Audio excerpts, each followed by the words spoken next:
ಶ್ರೀ ಗುರುಭ್ಯೋ ನಮಃ. ಓಂ ನಮೋ ಕಾಳಿಕಾಯೇ ನಮಃ. ವೀಕ್ಷಕರಿಗೆಲ್ಲ ಶ್ರೀ ಅಂಬಾ ಭವಾನಿ ಜ್ಯೋತಿಷ್ಯಂ ಚಾನಲ್ಗೆ ಆತ್ಮೀಯವಾದಂತಹ ಸ್ವಾಗತ.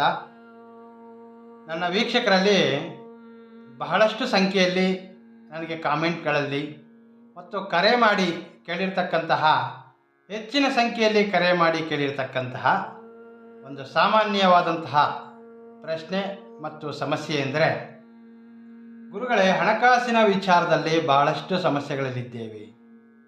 ಎಷ್ಟೇ ಪ್ರಯತ್ನ ಪಟ್ಟರೂ ಸಹ ಆರ್ಥಿಕವಾಗಿ ಏಳಿಗೆಯನ್ನು ಕಾಣಲಿಕ್ಕೆ ಸಾಧ್ಯವಾಗ್ತಿಲ್ಲ. ಹಾಗೆ ನಾವು ಅಂದುಕೊಂಡಂತಹ ಕೆಲಸ ಕಾರ್ಯಗಳ್ಯಾವೂ ಸಹ ಅವು ಸಮಯಕ್ಕೆ ಸರಿಯಾಗಿ ಪೂರ್ಣಗೊಳ್ತಾ ಇಲ್ಲ. ಯಾವುದೋ ಒಂದು ರೀತಿಯ ಅಡ್ಡಿ ಆತಂಕಗಳು ಎದುರಾಗ್ತಾ ಇರ್ತದೆ. ಸೊ ಈ ಸಮಸ್ಯೆಗೆ ಸಂಬಂಧಿಸಿದ ಹಾಗೆ ಯಾವುದಾದ್ರೂ ಒಂದು ಪರಿಹಾರದ ಉಪಾಯವನ್ನು ತಿಳಿಸ್ಕೊಡಿ ಎಂದು ಅನೇಕರು ಕರೆ ಮಾಡಿ ವಿಚಾರಣೆಯನ್ನು ಮಾಡಿದ್ದೀರಿ. ಈ ದಿನ ನಾನು ನಿಮಗೊಂದು ಅದ್ಭುತವಾದಂತಹ ಉಪಾಯವನ್ನು ತಿಳಿಸ್ಕೊಡ್ತೇನೆ. ಯಾವುದೇ ಖರ್ಚಿಲ್ಲದೆ ಮಾಡ್ತಕ್ಕಂತಹ ಉಪಾಯ ಇದು. ನೀವು ಸ್ವತಃ ನಿಮ್ಮ ಕೈಗಳಲ್ಲೇ ಪ್ರಯತ್ನಿಸಬಹುದಾದಂತಹ ಸರಳವಾಗಿರ್ತಕ್ಕಂತಹ ಒಂದು ಉಪಾಯ ಅಂತ ಹೇಳ್ಬೋದು. ಈ ಉಪಾಯವನ್ನು ನೀವು ಶುಕ್ರವಾರ ಅಥವಾ ಮಂಗಳವಾರ ಬೆಳಗ್ಗೆ ಒಂದು 8 ಗಂಟೆಯಿಂದ 10 ಗಂಟೆಯ ಸಮಯದಲ್ಲಿ ನಿಮ್ಮ ಅಡುಗೆಯ ಕೋಣೆಯಲ್ಲಿ ಸಿಗ್ತಕ್ಕಂತಹ ಒಂದು ಲವಂಗಗಳನ್ನು ತೆಗೆದುಕೊಳ್ಳಿ. ನೋಡಿ, ಈ ರೀತಿ ಲವಂಗಗಳಲ್ಲಿ ಹೂ ಇರಬೇಕು, ಕಡ್ಡಿ ರೂಪದಲ್ಲಿ ಇರಬಹುದು. ನಮಗೆ ಇಲ್ಲಿ 5 ಸಂಖ್ಯೆಯಲ್ಲಿ ಸಾಕಾಗ್ತದೆ. 5 ಲವಂಗಗಳನ್ನು ತೆಗೆದುಕೊಳ್ಬೇಕು. ಹಾಗೆ ಒಂದು 5 ರೂಪಾಯಿಯ ನಾಣ್ಯ, ಹಾಗೆ ಸ್ವಲ್ಪ ಮಟ್ಟಿಗೆ ಪಚ್ಚ ಕರ್ಪೂರ. ಪ್ರತಿಯೊಬ್ಬರು ಪ್ರಯತ್ನ ಮಾಡ್ತೇವೆ ಗುರುಗಳೇ, ಆದರೆ ನಾನು ಮಾಡ್ತಕ್ಕಂತಹ ಪ್ರಯತ್ನಗಳಲ್ಲಿ ಕೆಲವೊಂದು ಬಾರಿ ಬಹಳಷ್ಟು ನಿಮ್ಮ ಒಂದು ರೆಮಿಡೀಸ್, ನೀವು ತೋರಿಸಿರ್ತಕ್ಕಂತಹ ಪರಿಹಾರಗಳನ್ನು ನಾವು ಪ್ರಯತ್ನ ಪಟ್ಟಾಗ ಸ್ವಲ್ಪ ದಿನಗಳ ಮಟ್ಟಿಗೆ ನಾವು ಆ ಸಮಸ್ಯೆಯಿಂದ ಹೊರಗಡೆ ಬರ್ತೀವಿ. ಆದರೆ ಆ ಸಮಸ್ಯೆಗಳು ಮತ್ತೆ ಮತ್ತೆ ನಮ್ಮನ್ನು ಕಾಡಲು ಪ್ರಾರಂಭವಾಗುತ್ತವೆ ಅಂತ ಹೇಳ್ತಾ ಇದ್ದೀವಿ. ಈಗ ಹೇಳ್ತಕ್ಕಂತಹ ಈ ಉಪಾಯವನ್ನು ನೀವು ಮಂಗಳವಾರ ಅಥವಾ ಶುಕ್ರವಾರ ಪ್ರಯತ್ನ ಮಾಡಬೇಕು. ಬೆಳಗ್ಗೆ ಒಂದು 8 ಗಂಟೆಯಿಂದ 10 ಗಂಟೆಯ ಮಧ್ಯಕಾಲದಲ್ಲಿ. ಬೇಕಾಗಿರ್ತಕ್ಕಂತಹ ವಸ್ತುಗಳು ಸ್ವಲ್ಪ ಮಟ್ಟಿಗೆ ಪಚ್ಚ ಕರ್ಪೂರ, 5 ರೂಪಾಯಿ ಒಂದು ನಾಣ್ಯ, ಹಾಗೆ ಹೂ ಇರ್ತಕ್ಕಂತಹ 5 ಲವಂಗಗಳು. ಒಂದು ಪ್ಲಾಸ್ಟಿಕ್ದು ಒಂದು ಈ ರೀತಿ ಒಂದು ಕವರ್ ತೆಗೆದುಕೊಳ್ಳಿ. ಒಂದು ಈ ಥರ ಜಿಪ್ಪಿನಂತ ಸಿಗುತ್ತೆ, ಈ ಥರ ಜಿಪ್ ಇರ್ತದೆ, ಲಾಕ್ ಆಗುತ್ತೆ ಕವರ್. ಇದು ಮೊದಲಿಗೆ ಏನು ಮಾಡಬೇಕಂದ್ರೆ, ಈ ರೀತಿ ಹೂ ಇರ್ತಕ್ಕಂತಹ ಲವಂಗಗಳು, ಒಂದು 5 ಲವಂಗಗಳನ್ನ ಒಂದು ಪ್ಲಾಸ್ಟಿಕ್ ಕವರಲ್ಲಿ ಹಾಕ್ಕೊಳ್ಳಿ ಈ ರೀತಿ. ನಂತರ ಈ ಕವರಲ್ಲಿ ಸ್ವಲ್ಪ ಮಟ್ಟಿಗೆ ಪಚ್ಚ ಕರ್ಪೂರ. ಈ ಪಚ್ಚ ಕರ್ಪೂರ ಎಂಬುದು ಏನು ಎಂಬುದು ನಿಮಗೆಲ್ಲ ಗೊತ್ತೇ ಇರ್ತದೆ. ಪಚ್ಚ ಕರ್ಪೂರವನ್ನು ತೆಗೆದುಕೊಳ್ಬೇಕು. ಇದು ನಿಮಗೆ ಪೂಜಾ ಸ್ಟೋರಲ್ಲಿ ಅಥವಾ ಜನರಲ್ ಸ್ಟೋರಲ್ಲೆಲ್ಲ ತುಂಬ ಸುಲಭವಾಗಿ ಸಿಗುತ್ತವೆ. ಪ್ಲಾಸ್ಟಿಕ್ ಕವರಲ್ಲಿ ಸ್ವಲ್ಪ ಮಟ್ಟಿಗೆ ಪಚ್ಚ ಕರ್ಪೂರ ಮತ್ತು ಒಂದು 5 ರೂಪಾಯಿ ನಾಣ್ಯವನ್ನು ಹಾಕಬೇಕು. ನಂತರ ಏನು ಮಾಡಬೇಕಂದ್ರೆ, ಮನೆಗೆ ನೀವು ಮಂಗಳವಾರ ಅಥವಾ ಶುಕ್ರವಾರ ಹೊಸದಾಗಿ ಕಲ್ಲುಪ್ಪಿನ ಒಂದು ಪ್ಯಾಕೆಟ್ ತೆಗೆದುಕೊಂಡು ಬನ್ನಿ. ಮನೆಯಲ್ಲಿರ್ತಕ್ಕಂತಹ ಉಪ್ಪನ್ನು ಬಳಸಬಾರ್ದು. ಒಂದು ಕಲ್ಲುಪ್ಪನ್ನು ಪ್ಯಾಕೆಟ್ ತೆಗೆದುಕೊಂಡು ಬನ್ನಿ. ಆ ಕಲ್ಲುಪ್ಪನ್ನು ನೀವು ಶೇಖರಣೆ ಮಾಡ್ತಕ್ಕಂತಹ, ಅಂದರೆ ಕಲ್ಲುಪ್ಪನ್ನು ಇರ್ತಕ್ಕಂತಹ ಒಂದು ಗಾಜಿನ ಪಾತ್ರೆ ಏನಿರ್ತದೆ, ಆ ಕಲ್ಲುಪ್ಪಿನ ಆ ಗಾಜಿನ ಪಾತ್ರೆಯ ತಳಬದಿಯಲ್ಲಿ, ಅಂದರೆ ಉಪ್ಪು ಹಾಕಲಿಕ್ಕೂ ಮೊದಲೇ ಆ ಒಂದು ಪಾತ್ರೆಯಲ್ಲಿ ನಾವು ಈ ವಸ್ತುವನ್ನು ಆ ಗಾಜಿನ ಪಾತ್ರೆಯಲ್ಲಿ ಇಡಬೇಕು. ನಂತರ ಇದರ ಮೇಲೆ ನಾವು ಉಪ್ಪನ್ನು ಫಿಲ್ ಮಾಡಬೇಕಾಗ್ತದೆ. ಕಲ್ಲುಪ್ಪು ಹೊಸದಾಗಿ ತೆಗೆದುಕೊಂಡು ಬರಬೇಕು ಶಾಪಿಂದ ಮಂಗಳವಾರ ಮತ್ತು ಶುಕ್ರವಾರ. ಗಾಜಿನ ಪಾತ್ರೆಯಲ್ಲಿ ಉಪ್ಪನ್ನು ಶೇಖರಣೆ ಮಾಡಬೇಕಾಗ್ತದೆ.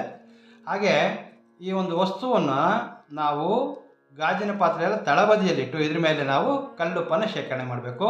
ನೀವು ಇದೇ ಉಪ್ಪನ್ನು ಬಳಸ್ತಾ ಬರಬಹುದು.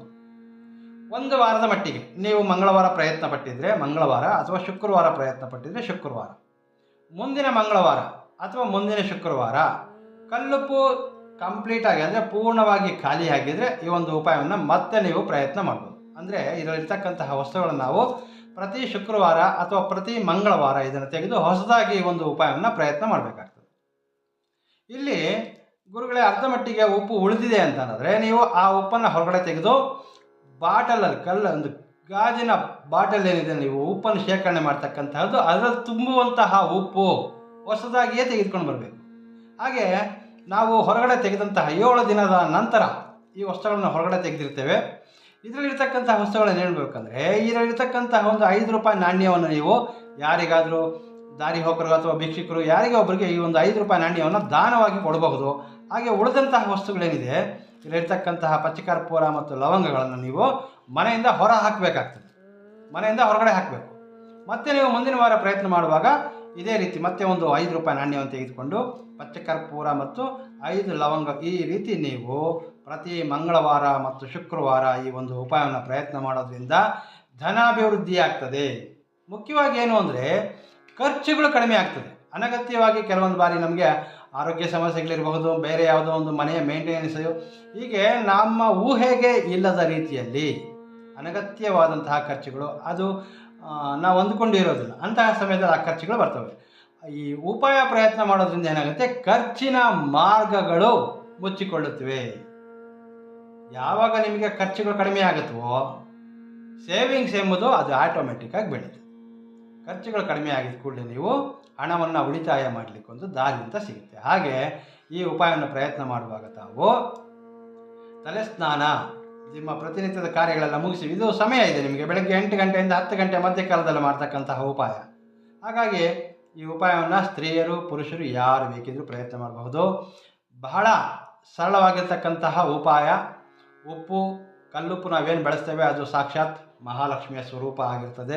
ಇದರಲ್ಲಿ ಬಳಸಿರ್ತಕ್ಕಂತಹ ಲವಂಗಗಳಿಗೆ ನಾನು ಪ್ರತಿ ಬಾರಿಯೂ ಹೇಳ್ತೇನೆ, ಲವಂಗಗಳಿಗೆ ಆಕರ್ಷಣಾ ಶಕ್ತಿ ಇರ್ತದೆ. ಸೊ ಹಾಗಾಗಿ ಏನಾಗುತ್ತೆ, ಧನಾಕರ್ಷಣೆ ಆಗಲಿಕ್ಕೆ, ಮನೆಯಲ್ಲಿ ಆರ್ಥಿಕವಾಗಿ ಏಳಿಗೆ ಕಾಣಲಿಕ್ಕೆ ಈ ಒಂದು ಉಪಾಯ ಅದ್ಭುತವಾದಂತಹ ಉಪಾಯ.